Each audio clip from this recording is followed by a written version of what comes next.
अटूट आस्था है, सनातन संस्कृति की जो पुरानी परिपाटी रही है, जो वैदिक परंपराएं हैं, उसका इस्तेमाल करके वो लोगों की जिंदगी है, जिसके चलते बड़ी संख्या में लोग यहाँ दूर दराज के इलाकों से पहुंचते हैं। कोई कोलकाता से आया है, कोई आंध्र प्रदेश से आया है, कोई केरल से आया है। बड़ी तादाद में लोग मौजूद हैं, दरबार लगा हुआ। आप लोग कहाँ से आए हैं? मैं कोटा राजस्थान से आई हूँ। अच्छा, आप मुलाकात होगी बाबा से, बातचीत हो गई? नहीं, अब उसी के लिए बैठी हूँ। क्या आपकी कोई रोग है, आपको कोई किसी बीमारी से पीड़ित है? देखिए, मैं कुछ ऐसी असाध्य बीमारी से पीड़ित थी जिसका कि इस दृष्टिगत जीवन के अंदर आप उसको कुछ बता नहीं सकते। अच्छा। अलौकिक। अच्छा। तो वो आप लौकिक लोग तो उसका इलाज कोई कर ही नहीं सकते, और यहाँ आते ही मैं बिल्कुल आराम में आ गई। कब से आप आई हैं यहाँ पे? मेरे को 3 दिन हो गए हैं। अच्छा। मैंने सारे वैदिक हवन, कैमरे की तरफ थोड़ा हाँ, सा मैंने सारे वैदिक हवन जो हैं उन पे बैठी हूँ, सारे संकल्प किए हैं, और स्टेप बाय स्टेप जैसे जैसे मैं ये करती गई हूँ बिल्कुल ठीक होती गई। अच्छा, जरा प्रक्रिया बता दीजिए, कैसे संकल्प होता है, कैसे आप आती हैं यहाँ पे? कोई अगर अनजाना व्यक्ति आता है तो उसे समझाने के लिए क्या क्या प्रक्रिया होती है? इनका जो नियम है वो बहुत सिस्टमाइज है।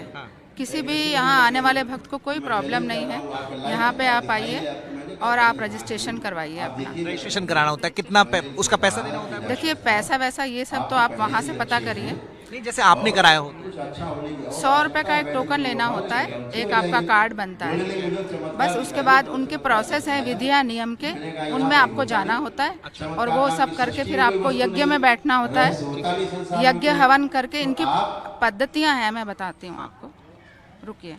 अच्छा, टोकन ये जैसे गले में लगा हुआ है, रजिस्ट्रेशन का ये कार्ड होता है जी। देखिए, ये हमारी जो है ना, तो मैंने कहा इस तरह की बातें ना करें, तो थैंक यू। ये हवन होता है, रुद्राभिषेक, ये जो हमारे शिव जी बैठे हैं। अच्छा, शिव जी का हाँ, फिर सर्व पीड़ा मुक्ति हवन होता है। अच्छा। बस ऐसे 4-5 स्टेप। विष्णु सहस्त्र नाम का पाठ हर कोई करता है घर में। जो धार्मिक अनुष्ठान होते हैं, जो पूजा पाठ की क्रियाएं, वही यहाँ पे होती हैं।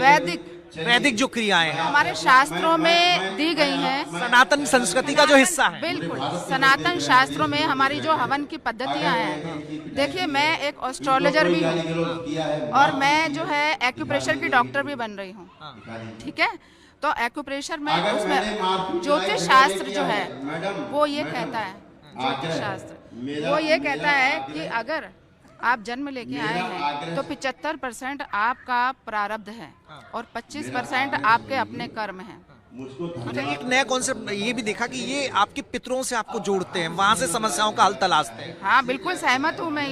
ये वो समझ सकते हैं जो ईश्वर से हमेशा कनेक्टेड रहते हैं, और ईश्वर के कनेक्शन से जिनके पास वो सिद्धि है वो देख सकते हैं कि क्या हो रहा है। मैं देख सकती हूँ, मैंने सब देखा है कि मैं किस तरीके से। अच्छा, लोग कई बार, जैसे आपकी आस्था है सनातन संस्कृति से, जो परिचित नहीं है वो लोग कई बार अंधविश्वास से इसे जोड़कर देख लेते हैं। देखिए, यहाँ ऐसा है, आपका अपना जो माइंडसेट है, आप किसी भी चीज की आपकी समझने की जो क्षमता है, सारा कुछ उस पर निर्भर करता है। बस नजरिए की बात है। और एक बात और कहना चाहूंगी मैं, जो ऐसे पीड़ित व्यक्ति हैं जिनका कि हमारे किसी के पास, डॉक्टरों के पास इलाज नहीं है, और वो अलौकिक रूप से और इन वैदिक पद्धतियों से अगर ठीक हो रहे हैं, तो किसी को क्यों आपत्ति है? तो खुश होना चाहिए ना कि हम सनातनी, हमारे पास ऐसी पद्धतियां हैं कि हम ठीक कर सकते हैं। इतनी समृद्ध है कि हम बीमारियों का इलाज तलाश सकते हैं।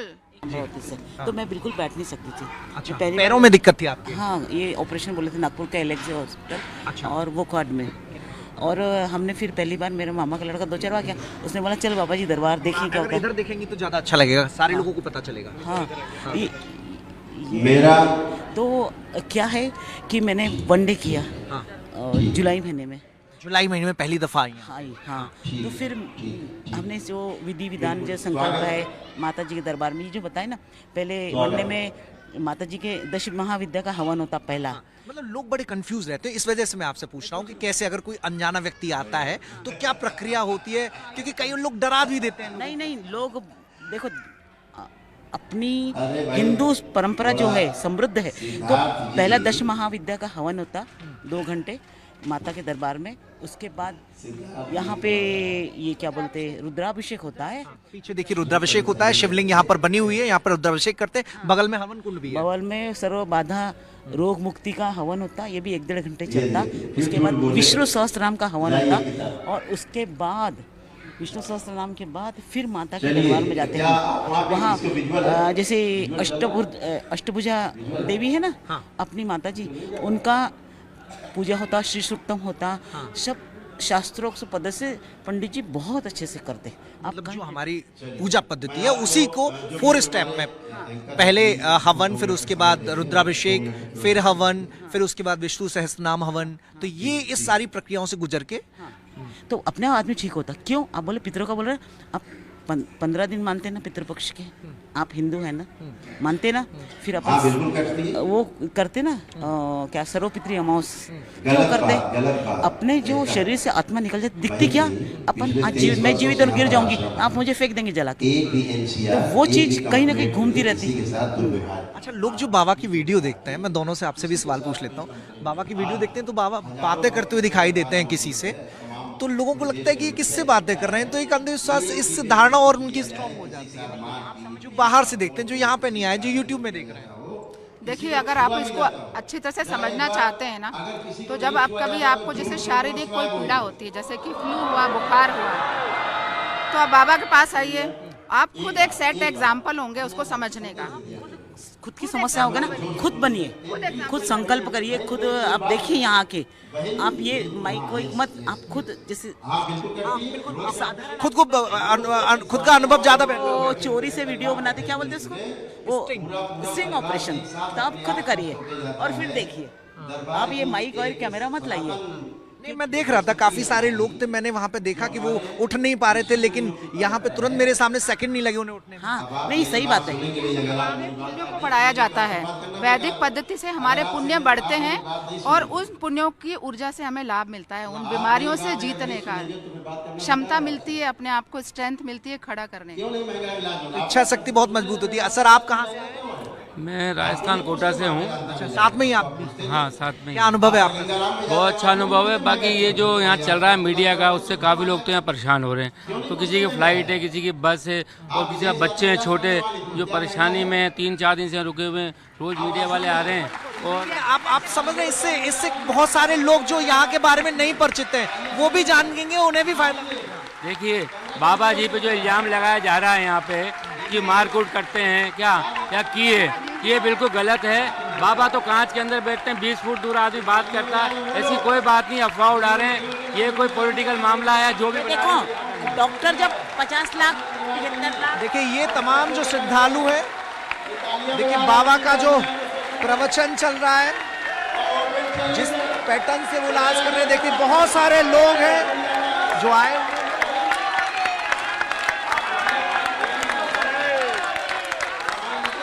आरोप लगे हैं, एक एफआईआर दर्ज हुई है, नोएडा के एक डॉक्टर ने एफआईआर दर्ज कराई और उसके बाद पुलिस भी जांच को पहुंची थी और उसके बाद तमाम जो लोग हैं वो यहां पहुंचे। और देखिए सब एक सूत्र में, जो सनातन संस्कृति की बात है, जो पुरानी हमारी वैदिक परंपराएं हैं, यज्ञ के जरिए चीजों को सही करने की, वैसी ही यहाँ के लोग जो बाहर से आ रहे हैं वो भी मानते हैं कि वैदिक जो मंत्र हैं उनके उच्चारण से, वैदिक जो हवन प्रणाली है, रुद्राभिषेक है, जो भगवान की आराधना है, ये चमत्कार उसी का है, उसी के चलते सारे लोग ठीक हो रहे हैं। एक बड़ा सवाल ये उठता है कि बाबा का आश्रम में कोई भी अगर रोगी आता है तो महंगी यज्ञ प्रणाली से गुजरना पड़ता है, तो ये जो तमाम लोग हैं, अभी सवाल यही हुआ तो बाबा ने कहा कि न देने वाले को आपत्ति है न लेने वाले को आपत्ति है। यहाँ के लोगों से जान लेते हैं। बाबा अभी पूछ रहे थे आप लोगों से कि यज्ञ के लिए 1 लाख से ज्यादा की रकम लेते हैं, तो वो आपत्ति पूछ रहे थे। आप लोगों को कोई आपत्ति? कोई आपत्ति नहीं है। अच्छा, कोई नहीं है। हाँ, देखिए, कहाँ से आई हैं आप? हम लखनऊ से आए और हम चाहते भी थे कि हम अपनी बातों को जनता के आगे रख सके। अगर अभी बात हुई ना पैसे की, तो डॉक्टर जो होते हैं, मैं खुद साइंस की स्टूडेंट हूँ, मैं आपको बताऊँ, डॉक्टर 2, 3, 4, 5 लाख रुपए लेते हैं, सर्जरी पर सर्जरी करते हैं, तब भी अंत में जब उनके हाथ से चला जाता, क्या कहते हैं, ईश्वर के भरोसे व्यक्ति अपने जिंदगी भर की कमाई डॉक्टरों को भुगते, इससे अच्छा हो 1.5 लाख रुपए दे और प्रक्रिया करे। सही बात। और दूसरी बात, अगर पैसे की बात है ना, तो यहाँ पे मैं डॉक्टर अंकल सिद्धार्थ को कहना चाहूंगी, एक ही लाइन है मेरे पास, मान रहे ना, मेरी कमजोरी नहीं है, मैं अपने आदेशों से बंधा हूँ। दूसरी बात ये, यहाँ की कोई विधि ऐसी नहीं कि आप पैसा दीजिए। यहाँ पे हमारे पूजनीय बाबा और हमारी माँ ने गरीब, उनके बच्चे हैं, उनके लिए भी प्रक्रिया रखी है। आप 21 अमावस्या और 21 शनिवार दरबार में जो हवन होता है वो करिए, और आपको महादेव 9 हवन के पुण्य देंगे, और अगर नहीं देते तो मेरा आप नाम बदल दीजिए। अब गुर्दों को चुरा, आपका तो अनुभव रहा होगा। जी बिल्कुल, मैं 2 साल से जुड़ी हूँ, मेरा अनुभव है, हमने अनुभव किया है। आप किसी की सूचना को गलत ठहरा सकते, मैंने अनुभव किया है। ये अनुभव की बात है, लोगों की धारणा की बात है, लोग बेहतर एग्जाम्पल हैं। आप लोग कहाँ से आए सर? मैं तो आया हूँ जी ब्रिस्बेन ऑस्ट्रेलिया से। ऑस्ट्रेलिया से आए? हाँ जी। अच्छा, बाहर से आप आए? एनआरआई? एनआरआई है जी, मैं 2008 से गया हूँ। अच्छा, हाँ जी। यहाँ पे कैसे पता चला आपको? मेरे को यूट्यूब पे देखे थे बाबा जी। तो किसी बीमारी के साथ? हाँ जी, मेरे को किडनी की प्रॉब्लम है। ठीक है, तो कितना फायदा हुआ आपको? अभी फायदा हो रहा है, किस बेटर है। एक सवाल उठ रहा था यहाँ पे कि बाबा पैसे लेते हैं, तो बाबा ने सबसे पूछा अभी, किसी को आपत्ति है? नहीं, इसमें आपत्ति क्या, जब हमारी बीमारी ठीक हो रही है, वो पैसे तो हवन के पैसे हैं, डॉक्टर के पास जो तब भी तो देने ही पड़ते हैं। हाँ जी, इसमें तो कोई वो किसी को कोई दिक्कत नहीं होनी चाहिए। बाबा से बातचीत हुई आपकी? हाँ जी हुई। मैंने तो 28 फरवरी को वनडे कराया था। अच्छा, हाँ जी, मैं आप फिर मिलने आया। इम्प्रूवमेंट है कि नहीं? हाँ जी बिल्कुल है। ये मेरी वाइफ आई है साथ में, चलो भी संकल्प ले रहे हैं। हाँ जी, हाँ जी, इम्प्रूवमेंट।